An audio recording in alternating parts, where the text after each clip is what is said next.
po. Eta po miyabot alas 10, ne? Amen. So, tsuta mo po keng pangatlo tana po ne. Uling medyo makabaya po. Pero last ne mo po ini. Ako ne po isadsada pa bulang. Ako ne po sadsada pata Sunday ne. Sige po, bahay ta po magumpisa. Manalangin tamo po. Doon ko tamo po at manalangin. Sige po. Ikayo na po kani susunod. Amen. Sige po, let's pray. Lord, we thank you, God, for this day. Salamat, Gino, kay metong milagro na naman na pagkalubyo po kaya kami, Gino. Apin po ing gift of life, O Lord. Salamat po, Gino, kareng blessing na pagkalubyo po kaya kami, Gino, kay kalakasan, Gino. King pamagpagaling niyo po, God. King pamagpatawad, Gino. At king pamagkalubyo po, O Lord, kaya kami eganaga ng pangangailangan, Gino. Lord, lalapit kami po ngayon ng oras sa ini. Kaya kami pong Sunday School, Lord. Abayan nyo kami po, Gino. At kayo pong manguna king balang metong po kaya kami, O God. Bukla iyo po rin kaya kami puso't kaisipan, Gino, bang malino mila pong aintindi dyan, O Lord, din kaya kayo pong salita, Gino. Dakal pong salamat in Jesus' name. Amen. Amen.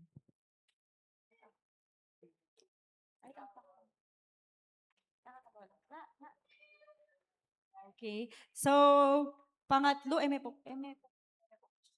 aba pong mag-almusal tamo pong manyaman na kalame. Ayan.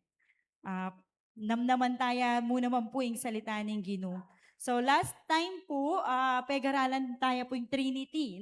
Nung no ka rin sabi na po, yung salitang Trinity, ang gyang no ka rin may search, yung lulto po isa po itong misteryo.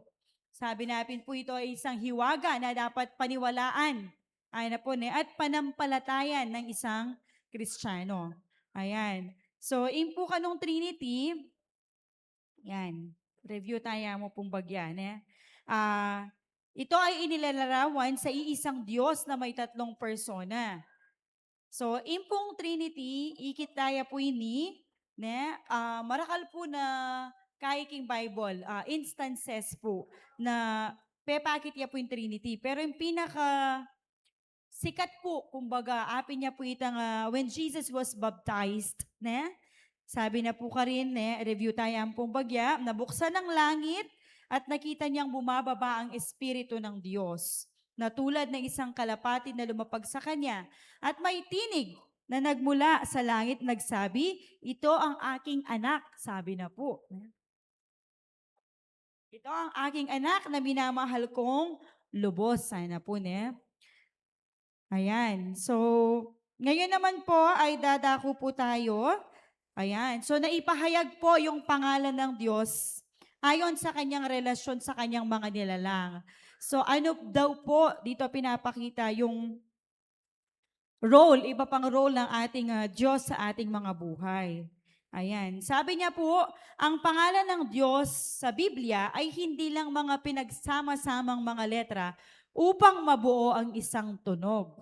Sabi niya po, ito ay naipahayag upang ipakilala siya at kanyang ipadama ang kanyang pagmamahal sa tao. Amen po. So sa original na kasulatan, ang salitang Elohim, keng Hebrews po, ang salitang Elohim na isinalin bilang Diyos ay pangalan ng Diyos na nagpapahayag patungkol sa kanyang kalagayan na pinakamakapangyarihan sa lahat. Nangapin niya po itang ausan tamo po keng English na omnipotent. Ay na po, pinakamakapangyarihan sa lahat na lumalang ng langit at lupa. So last Sunday din po, pinag-aralan po natin na naisingit po natin ng konti kung paano nilalang ng Diyos ang mundo. From day 1 hanggang day 6 po, sinabi lang ng Diyos at nagkaroon ng lahat ng mga bagay na yon. Pero nung lalangin niya ang tao, sabi po niya, let us make. Ano po, ibig sabihin, ginawa po dahil napaka-special ng tao. Ang salitang Jehovah naman po, sabi na, ay naisalin. Ulitin po natin, yung kanina po, ano po kasi? Elohim. Elohim, ang ibig sabihin po ay Diyos. Ang salitang Jehovah naman, ay isinalin sa salitang Panginoon. Ang pangalan ng Diyos na nagpapahayag patungkol sa pakikipagkasundo at tumutupad ng pangako ng Diyos. So sabi na po Kenny, Jehovah is the covenant name of God to men. Ayan. So napakapalad po natin dahil sabi nga po nung isang kanta, kahit wala po tayo, Ang Diyos ay nandyan because He is eternal. Pero tayo kailangan po natin ng Diyos sa buhay natin.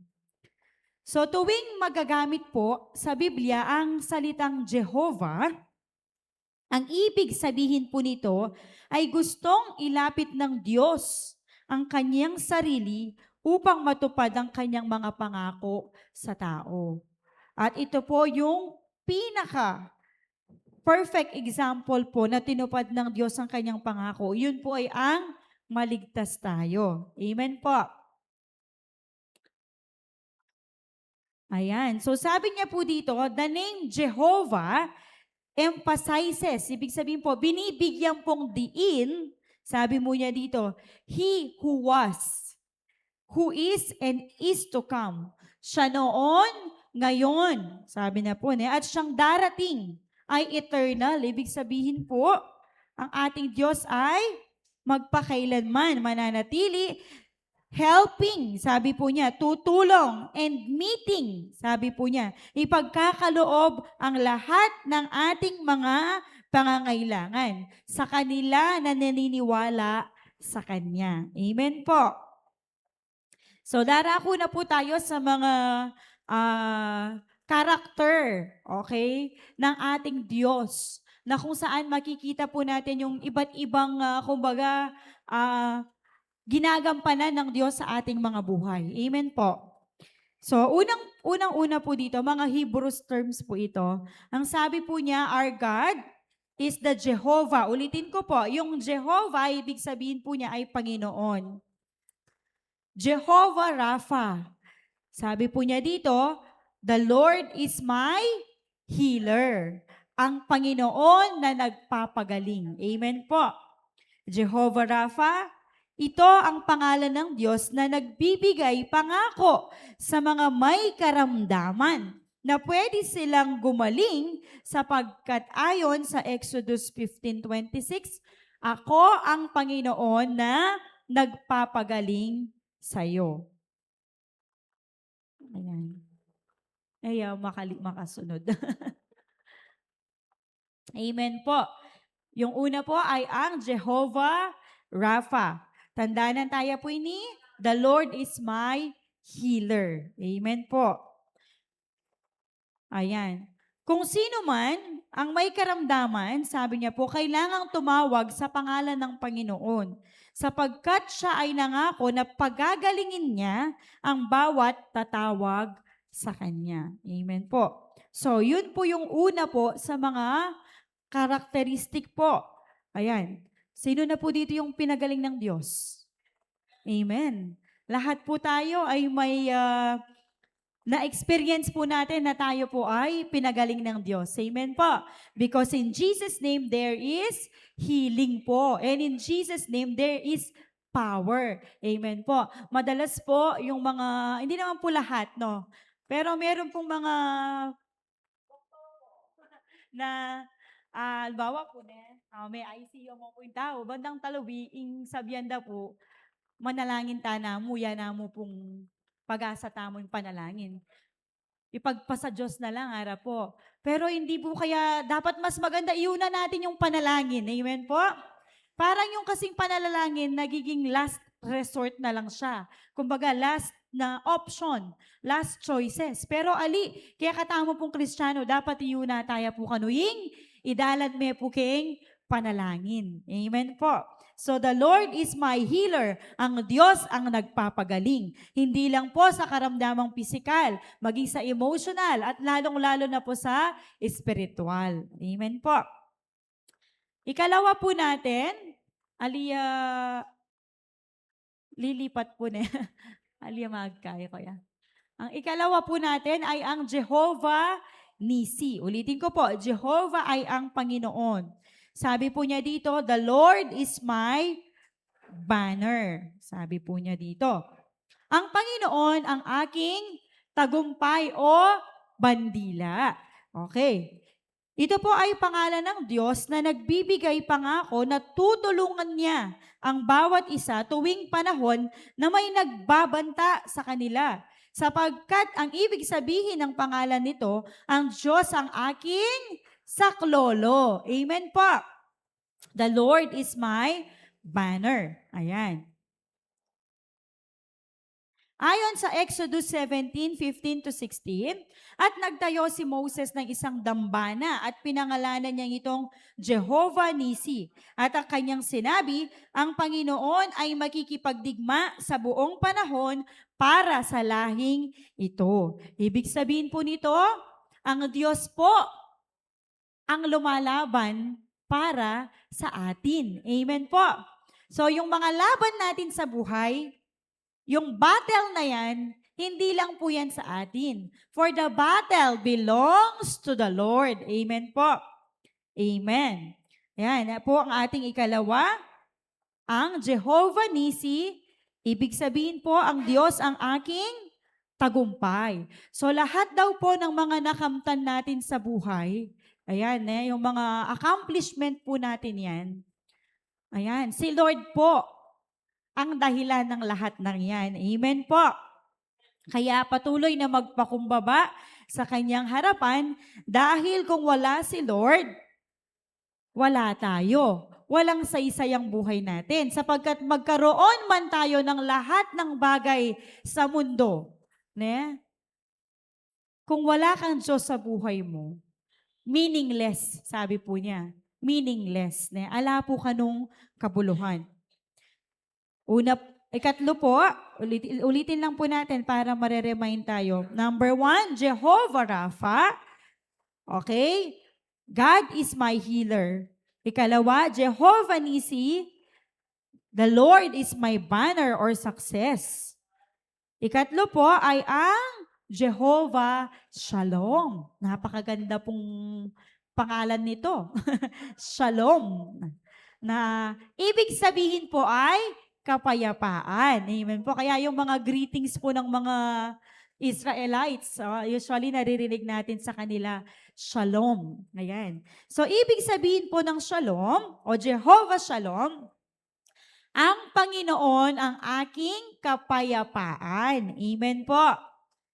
Ito ay tumutukoy sa pangalan ng Diyos na nagbibigay kalakasan doon sa mga naguguluhan, nababalisa, sapagkat ang ibig sabihin ng pangalang ito, ang Panginoon ang aking kapayapaan. Minsan po yung mga nangyayari sa ating kapaligiran, na ako po minsan uling na ako mapanalbe TV. Minsan kasi rin albenta mo po medyo negative lang ang araramdaman tamo Pero salamat king Ginoo, kabila na po ning kaguluhan na nangyayari sa mundo, meron po tayong Diyos na nagbibigay kapayapaan sa atin. Another thing po, kapag tayo ay nag-pray, ito po yung ating isa sa mga regalo ng Diyos sa ating mga Christian. Kapag po mag-pray tamo, mididinan tamo pong kapayapaan. Isa po to sa pinakamagandang regalo ng Diyos sa atin. Bala mo po bilang mga Kristiyano, andiyan ating unos, andiyan ating bagyo, kalupa na nitang sparrow, itapong malating hayop, at siya ketang tuktok na nitang metong matas, kawayan, ayan, pasipul-sipul yaka rin. Uling balo na, ingino, at suya. At ating niya pong kapayapaan. Amen po.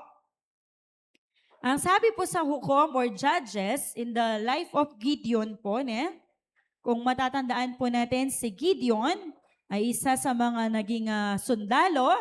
Ayan. Si Gideon ay balisang-balisa sapagkat nakita niya ang anghel ng Panginoon ng mukhaan. Subalit sinabi ng Panginoon sa kanya, kapayapaan ang sumasa iyo. Huwag kang matakot. Hindi ka mamamatay. Kaya't nagtayo si Gideon ng dambana at tinawag niya itong Jehovah Shalom. Kasi po nung mga panahong pong yon during the Old Testament po, ne, mateya po yung tao king kaluwalhatian na ng Ginoo, ne? Kung nababasa po natin doon sa Leviticus, ne, anya pong deng pari, once a year po when they offer to God, deta pong priest, deta pong pari, atin la pong bell, keng karelang bitis. Habang papalubla po keng temple. At kay bat po, pag eda ne po dimdam, itang bell ay ita, igutan da niya mo po. Na uling makataliya po. Metene po pala. Ene po inagyuing kalwal hatian na ng kiyakatamong Ginoo. Kaya dapat lang po na tayo ay magkaroon ng banal na pagkatakot sa Diyos. Amen po. In addition po to this, bilang mga Kristiyano, minsan magkasalata mo po, ne? Matutokso mo po. Ulitan kaya po ini. Banggit kaya po last time, when we are tempted, eta po makasalanan. Kapag may tukso mo, alwa po ito yung kasalanan. Kapag binigay ka ketang tukso, yapin niya po itang kasalanan. Amen po. So kapag po may kagawa mo na pong masanting abage, salamat po na at yung Holy Spirit kasi makoconvict mo po. Mawawalan mo pong kapayapaan, ne? So, tamo po may mimwa, ne? Uling yung Ginoo kakatokya po, bang kanita po, ayusan tayo po itang pagkakamaling ay ita. Amen po. So, thank you, Holy Spirit. Bilang mga Kristiyano, tayo ay nagkakaroon ng kapayapaan. Amen po. Darako na po tayo sa pang-apat. Ayan. Ito po yung parang isa sa mga pinaka-familiar na nakikita natin na salita. Sabi po niya dito, Jehovah Jireh. Okay? Jehovah Jireh, ibig sabihin po, the Lord will provide. Ang Panginoon ang naglalaan at nagkakaloob. Sabi po niya dito, ito ay pangalan ng Diyos na nagbibigay pangako sa mga tao, okay, sa kanilang pangangailangan sapagkat ibig sabihin nito, ang Panginoon ang siyang nagkakaloob sa lahat ng ating mga pangangailangan. Kung matatandaan po natin, nung panahon po ni Abraham, siya ay tinawag ng Diyos. This is the test. Amen po. Alam po natin ang kwento. Matagal na hindi nagkaroon ng anak si Adam at si Sarah. Natawa pa nga si Sarah nung nabanggit sa kanya na siya yung magkakaroon ng anak sa edad na magwa 100 years old na siya. Okay po, but then nothing is impossible with the Lord. Ibinigay niya ang kanyang anak na si Isaac. When Isaac was 12 years old, the Lord asked them, muntala po kay Mount Moriah, wherein God asked Abraham na i-offer niya po yung kayang anak. Kung itama po itang ating at siking sitwasyon, kalang bataya pong panayan, ayan po yung malikot na, masigla na. Anyang Friday po, isingit kya mo po bala ko po, dalami ni hospital, ulim pong aliwayang pamanyo ka na. But the Lord is our healer. Ana po ni ang Diyos ang nagpapagaling. At ngayon po, ayan po, malikot na itawatching. Amen po. So the Lord will provide. Balikan tayo po, sabi na, kalambat meng panayan, kay ba't ibiyemeking ginong. So, nagpunta po yung mag-ama sa Mount Moriah. Ayan. May nikla po ka rin to offer Isaac. Noong naigayak na nga ni Abraham si Isaac sa altar, nakakira niya po yung anak niya. Ayan. At lubusan na niyang paslangin upang maging susunuging alay. Ang Diyos ang nagkaloob ng susunuging tupa sa tamang oras. Amen po. So God tested Abraham's faith at hindi nag-alinlangan si Abraham. But then God blessed him also. Amen po. Sa kanyang pagtitiwala sa Diyos. At ayon sa Genesis 22:14, pinangalanan ni Abraham ang lugar na yon na Jehovah Jireh. Nang ibig sabihin po, ang Diyos ang nagkakaloob. At niya pong katugtong sa tamang panahon. Amen po. Madalas marami tayong mga hinihingi kay Lord na naiinip tayo. Ne? Burita mo miyetsuna. Pero sa kabilang banda pala, nire-ready lang ni Lord yung pinaka-the best para sa atin. Amen po. Ulitin po natin. Jehovah Jireh, ang Diyos ang nagkakaloob sa tamang panahon. Ang tamang mensahe ng pangalan ng Diyos na ito ay nasa ating kapanahunan ngayon. Ito ay makikita sa mga tao na lumalapit sa Kanya. Kaya dapat tayong sumamba, dumalangin sa Diyos sapagkat sasagutin niya tayo sa tamang panahon. Hindi masyadong maaga at hindi rin po huli. Amen po. Ayan. Tutungo na po tayo sa ikalima. Ang sabi po dito, Jehovah Rohi, na ang ibig sabihin is, the Lord is my shepherd. Halos lahat po ito, alam na alam po yung passage na ito sa Bible. Ang Panginoon, ang aking pastol. Ito po ay pangalan na nagbibigay pangako sa mga estranghero o bagong lipat sa isang bagong lugar. Sapagkat ibig sabihin nito, ang Diyos ang aking pastol. Ita mo po rin tupa. Tupang mga kulit. Tupang minsan, masya sa buntok. Pero ita pong staff na din kaya katamong gino, ita pong rod natin niya pong kalait. Di ba po, atin niya pong kalait ang kayang tungkod na panay nakatamo pong higutan. Pabalik kaya. Amen po. Thank you, Lord. Ayon sa awit or Psalm 23:1, ang Panginoon ang aking pastol, hindi ako magkukulang.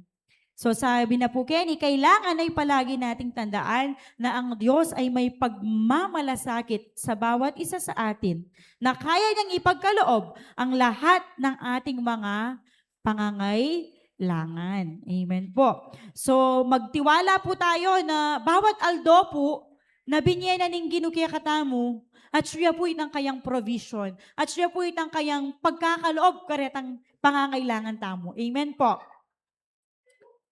Amen. So pupunta po tayo sa ika-anim. Ang sabi po niya dito, Jehovah Tsidkenu, the Lord is our righteousness.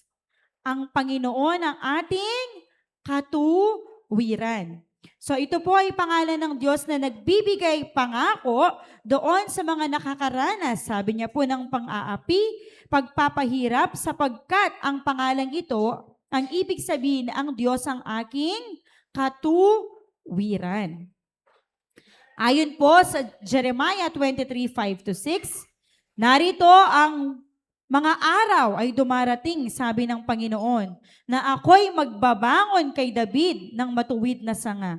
Siya'y maghahari kagaya ng haring na may kapantasan at hahatulan sa kaganapan sa lupain. Amen po. So bilang pong mga Kristiyano, pag-aralan tayo po rin may labasan. Amen po. So we are sanctified by our Lord. Amen po. So ang Diyos po ang nagpapabanal sa atin. Amen po. And one day, ayan, when it's time po na susunduin na tayo ni Lord, amen po, we will going to experience glorification from the Lord. Amen po. So habang nandito po tayo sa mundong ito, tayo po ay pinapabanal ng ating Diyos. Amen po. So tayo po ay kanyang tinuturo dun sa mga bagay na matuwid. Amen po, na dapat po nating gawin. So ang ikapito po, ayan, Jehovah Shammah. Ayan. So sabi niya po Kenny, the Lord is there. Ang Panginoon ay naroon. Ito po ay pangalan ng Diyos na nagbibigay pangako para doon sa naghahanap sa kanyang presensya. Amen po. Si Ezekiel ay nagkaroon ng pangitain patungkol sa Jerusalem na muli itong magiging matibay na bansa. At ang presensya ng Diyos ay naibalik sa templo, ganoon din sa buhay ng mga mamamayan. Amen po. So sabi niya po Kenny, nagbibigay pangako doon sa mga naghahanap sa kanyang presensya. In our daily lives po, hinahanap po ba natin ng Diyos? Amen po. Ang Diyos ay palaging nandyan. The Holy Spirit is with us. Amen po. Paniwalaan po natin na lagi kasama natin ang Diyos. So dapat po nating tandaan na ang pangalan ng Panginoon ay nagbibigay ng kasiguraduhan. Amen po. So tayo po kanu pagdudahan. Okay. Na ang presensya ng Diyos ay mananatili sa bawat isa na sumusunod sa kanyang kalooban. Ulitan kaya po, ang sabi po niya dito, ang presensya ng Diyos ay mananatili sa bawat isa na sumusunod sa kanyang kalooban. Amen po. Kung hindi po tayo sumusunod sa kalooban ng Diyos, sabi nga po ni Pastor doon sa ilustrasyon niya, minsan, hindi mo na siya nakakasalubong. Si Taning, nga na po ne, tanya kasalubong. Ne? Dahil po pala, makasampane ka. Good morning po. Makasampane pala kaya mo na kasalubong. Pero sa mga anak ng Diyos, sa mga Kristiyano, ay wala pong ganito. Amen po. Sapagkat tayo po ay sumusunod sa kanyang kalooban, palaging nasa atin ang kanyang presensya. Amen po. So bago po tayo magwakas, ulitin lang po natin yung ating mga pinag-aralan ng ngalan ng Diyos. Ayan. So number 1 po, Jehovah Rapha, the Lord is my healer. Ang Diyos ang nagpapagaling. Amen po. So ano man pong karamdaman ang meron natin, ikaw ay magaling na. Amen po. Sapagkat ang Diyos ang nagpapagaling. Ikalawa po ay ang Jehovah Nisi. Na ibig sabihin po, ang Panginoon ang aking banner or ang Panginoon ang aking tagumpay. So let's declare po sa ating mga buhay na tayo po ay mananagumpay. Amen po. Sapagkat ang tagumpay natin ay nasa Diyos. Amen po. Ikatlo po ay ang ating Jehovah Shalom. Na ang ibig sabihin po, ang Diyos ang ating kapayapaan. Si Lord po yung nagbibigay sa atin ng kapayapaan. Sa magulong mundo na ating nararanasan, ng Diyos ang nagbibigay sa atin ng kapayapaan. Amen po. Ika-4 po, Jehovah Jireh, the Lord will provide. Ang Diyos ang naglalaan, ang Panginoon ang magkakaloob ng lahat ng aking mga pangangailangan. Amen po. At niya pong kadugtong tanan niya po kasi, sa tamang panahon. Amen po. Ang Diyos ang magkakaloob sa tamang panahon. So, ikalima po ay ang Jehovah Rohi, na ang ibig sabihin po, the Lord is my shepherd. Ang Panginoon ang aking pastol. Amen po. Siya po yung gagabay sa atin sa buhay natin bilang mga Kristiyano. Amen. Ika-6 po ay ang Jehovah Tsidkenu. Ibig sabihin po, the Lord is our righteousness. Ang Diyos ang ating katuwiran at ang Diyos ang nagtutuwid sa atin. Amen po. At ang ika-7 po ay ang Jehovah Shammah. Ang ibig sabihin po, the Lord is there. Ang Diyos ay nasa atin. Amen po. At bilang pong pangwakas, sabi po dito sa Hebrews 11:6, at kung walang pananampalataya, amen po, pag sinabi po nating pananampalataya, ito po yung pagtitiwala, amen, dun sa mga bagay na hindi natin nakikita, pero inaasahan nating darating. Amen po. Kung walang pananampalataya ay hindi maaaring maging kalugod-lugod sa Kanya.